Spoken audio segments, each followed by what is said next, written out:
আসসালামু আলাইকুম। তানিয়া শারমিন তানিশা, কেমন আছেন সবাই? আবারও ফিরে এলাম 21শে বইমেলা 2025। আপনাদের মাঝে আমি প্রতি বছরই একটা না একটা বই নিয়ে আসার চেষ্টা করি। যেহেতু সোনামণি প্রকাশনীতে আমার আগের লেখা 6টি বই এখানে আছে, সেগুলো আপনারা জানেন।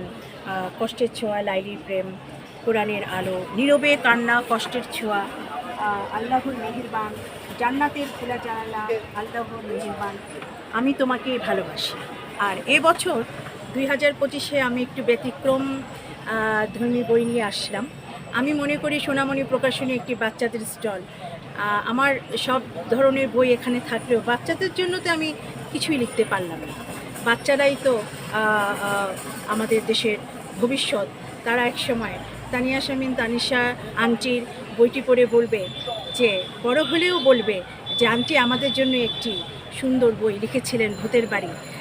একটু ব্যতিক্রম ধর্মী আমি বই, এবং আমি আমার মতো করেই বই বাচ্চাদের জন্য লেখার চেষ্টা করেছি। পুরোটাই আমি আমার বুদ্ধি দিয়ে এবং আমার যতটুকু বাচ্চাদের জন্য সুন্দরভাবে বইটি উপস্থাপন করা যায় সেভাবেই আমি লেখার চেষ্টা করেছি।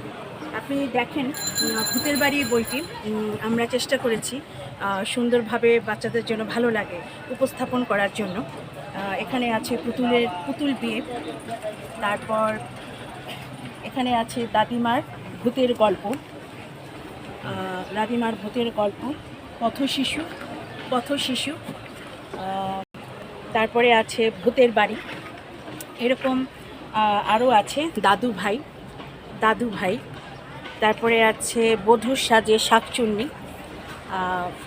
বাচ্চাদের ভালো লাগবে। আমি গুছিয়ে লেখার চেষ্টা করেছি ভূতের আস্তানা। বাচ্চারা খুব ভূতের বাড়ি, ভূতের আস্তানা খুব পছন্দ করে।